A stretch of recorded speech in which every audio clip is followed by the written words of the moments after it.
அனைத்து விவசாயிகளுக்கும் வணக்கம். நான் சுப்பிரமணியன், ருக்சோபேட்டெக். இப்போ நம்ம விவசாய ஆலோசனை குழுவில் நிறைய விவசாயிகள் இந்த மாமரம் மற்ற மரங்களோட ஃபோட்டோவெல்லாம் எடுத்து அனுப்புகிறாங்க. அதை நீங்களே பாருங்களேன்.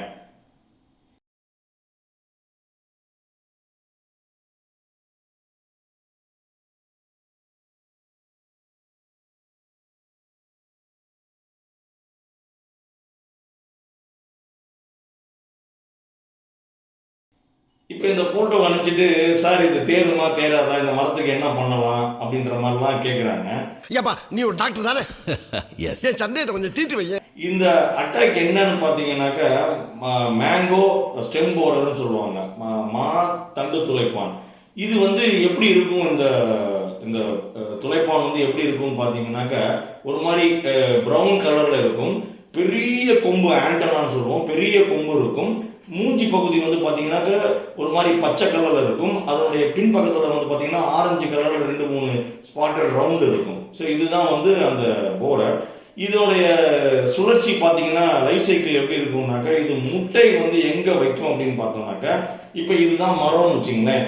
மரத்திலிருந்து ஒரு 2 அடி தள்ளி இல்லை 1 அடி தள்ளி எந்த இடத்துல கிளை பிரியுதோ, கிளை பிரியுதோ அந்த இடத்துல என்ன பண்ணணும்னாக்கா, எங்க சாஃப்டா இருக்கோ அந்த இடமா பார்த்து அந்த இடுக்குல போயிட்டு என்ன பண்ணும், அங்கங்க அந்த பார்க்ல இடுக்கு இருக்கும் பார்த்தீங்களா, அந்த இடுக்குல போய் இது முட்டையை வைக்கும்.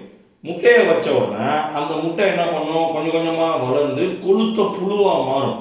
அந்த புழு வந்து பார்த்தீங்கன்னா வெள்ளை கலரில் இருக்கும், 10 மில்லிமீட்டர் நீளம் வரைக்கும் இருக்கும். அந்த தலைப்பகுதி கருப்பு கலரில் இருக்கும். கிட்டத்தட்ட காண்டாமிருகங்களோட புழு மாதிரியே தான் இருக்கும்.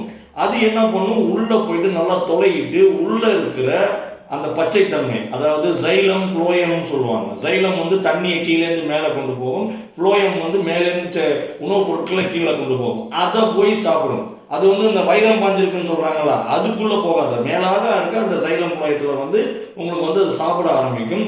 அந்த இடத்துல பார்த்தீங்கன்னாக்க இந்த மர செதில்கள் மாதிரி உங்களுக்கு வந்து சா டஸ்ட்னு சொல்லுவாங்க, ஒரு மாதிரி பவுடர் மாதிரி வந்து அது வெளியில் தள்ளும்.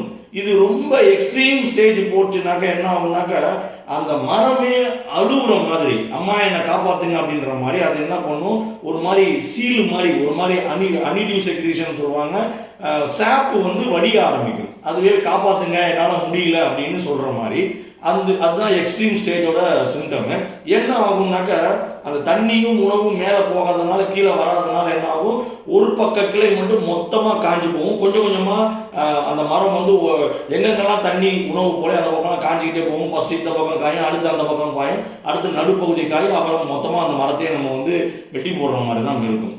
சரிங்க ஐயா, இப்போ இதுக்கு என்னதான் தீர்வு அப்படின்னாக்க, முதல்ல இந்த போரர்ஸ் எப்படி இனப்பெருக்கம் பண்ணும்னாக்க, எங்கெங்கெல்லாம் குப்பைகள் இருக்கோ அங்கதான் வந்து இது வந்து அதிகமாக இனப்பெருக்கம் பண்ணும். அப்போ நம்ம வயலை வந்து நல்லா சுத்தமாக வச்சுக்கணும். இன்னொன்று, இந்த தண்டு பகுதியில் தான் வந்து கொண்டு போய் முட்டை வைக்குது இல்லையா, அப்போ நம்ம என்ன பண்ணலாம்னாக்கா, அந்த மரத்தில் கீழே இருந்து மேலே வரைக்கும் சுண்ணாம்பு அடிக்கலாம், இல்லை தாரை வந்து நீங்கள் வந்து பெயிண்ட் அடிக்கலாம், இல்லை கச்சா எண்ணெய் க்ரூட் ஆயிலை வந்து கொடுக்கலாம், இல்லை எசென்சியல் ஆயில், முந்திரி எண்ணெய், இந்த மாதிரி எண்ணெய்களை வந்து நீங்கள் வந்து பெயிண்ட் மாதிரி அடிச்சு விட்டாக்க அது மேலே வந்து பார்க்குறப்ப அதுக்கு ஸ்மெல்லு தெரியும், அந்த மாமரத்தோட ஸ்மெல் அடிக்கலேன்னு சொல்லிட்டு வெளியில் ஓடி போயிடும். அப்போ இந்த மாதிரி அடித்தாக்க ஓரளவு நீங்கள் வந்து கண்ட்ரோல் பண்ணலாம். முக்கியமாக செடியை அப்பப்போ கவனிக்கணும். நம்ம விவசாயம் பார்த்துட்டு நம்ம அமெரிக்காவுக்கு போயிட்டோம்னா இது பார்க்காத விவசாயம் தேராது அப்படின்ற மாதிரி சொல்லுவாங்க. டெய்லியும் போய் கவனிக்கணும். அப்பப்போ கவாத்து பண்ணணும். கவாத்து பண்ணாதான் அது எங்கே ஓட்ட போடுது, எந்த இடத்துல சீல் வடியுது, இதெல்லாம் தெரியணும். கவாத்து பண்ணால் தேவையில்லாத கிளைகள், தேவையில்லாத இலைகள்லாம் கட் பண்ணாங்க.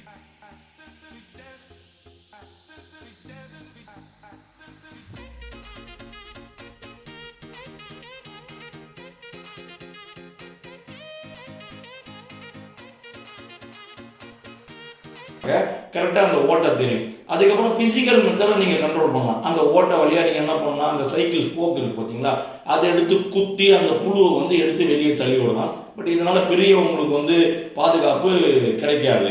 வேறு என்ன பண்ணலாம் அப்படின்னாக்கா, கவாத்து பண்ணி முடிச்சுட்டு இதுக்குள்ளே என்ன பண்ணலாம்னா, நீங்கள் வந்து சீமை எண்ணெய், ஓகே, அதை வந்து சிமெண்டோட நல்லா கலந்து அந்த ஓட்டையெல்லாம் நல்லா பூசி விடணும். பூசி விடுறப்ப என்ன ஆகும்னாக்கா அதனால உள்ள மூச்சு விட முடியாமல் திணறி செத்து போகும். பொதுவாக என்ன சொல்லுவாங்க, சிமெண்ட் மட்டுமே போட்டால் போதும், சீமெண்ணா பெட்ரோல்லாம் ஊற்ற வேண்டாம். ஏன்னா அது வந்து என்ன ஆகும், இந்த காஞ்சி போன கிளைகளும் பத்திக்கிட்டு எரியறதுக்கு உண்டான வாய்ப்புகள் இருக்குது. நம்ம என்ன சொல்கிறோம்னாக்கா அந்த சிமெண்ட்டோட நம்ம ரிச்சர்பைட்டோட ப்ராடக்டான இன்ஃபினிட்டி இதை என்ன பண்ணலாம்னாக்கா ஒரு 10 லிட்டர் தண்ணியில் கரைச்சிக்கிட்டு நீங்கள் என்ன பண்ணலாம்னாக்க ஒரு 10 மரம் தாக்குதல் ஆகிருக்குன்னா ஒவ்வொரு மரமும் அந்த ஓட்டையெல்லாம் பார்த்து இதை எடுத்து உள்ளே ஊற்றி விடணும். அந்த சிமெண்ட் பால் இருக்குது பார்த்தீங்களா, அது கூட இதை கரைச்ச தண்ணி 4 நாள் ஊற வச்சுட்டப்போ கரைச்ச தண்ணியை கொஞ்சம் கரைச்சிட்டு அதை வச்சு நீங்கள் வந்து பூசி விடணும். இந்த மாதிரி பண்ணுறப்ப அந்த புழுக்கள் வந்து இயற்கையாகவே மரணம் அடையும். ஏன்னா இது ஒரு எண்டமா பேத்தோஜெனிக் ஃபங்கஸ். அந்த புழுவுக்கு இது ஒரு நோயை உருவாக்கி சாவடிச்சிடும். இது போக என்ன பண்ணலாம்னாக்கா நம்ம இன்ஃபினிட்டியை எங்கெங்கெல்லாம் நீங்கள் வந்து மட்டையை உரிச்சு வச்சுருக்கீங்க, தேவையில்லாத கிளைகள்லாம் குட்டி வச்சுருக்கீங்க, இங்கெல்லாம் வந்து ஒரு தடவை ஸ்ப்ரே பண்ணி விடலாம். அது போக இல்லாமல் அந்த பெயிண்ட் அடிக்கிறப்பையும் வந்து நீங்கள் என்ன பண்ணலாம், நம்ம இன்ஃபினிட்டியை கலந்து சேர்த்து நீங்கள் வந்து பெயிண்ட் அடிக்கலாம்.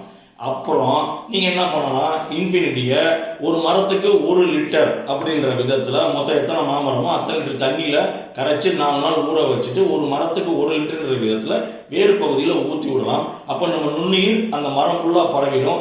எப்பப்பெல்லாம் இந்த துளைப்பான் வந்து போய் துளையிடுதோ கடிக்குதோ அப்போ வந்து அது உடம்புக்குள்ளே போய் செத்து போயிடும். ஸோ இந்த மாதிரி பண்ணீங்க அப்படின்னாக்கா உங்களுக்கு மாமரம் அனைத்தையும் காப்பாற்றலாம், நல்ல மகசூல் பெறலாம்.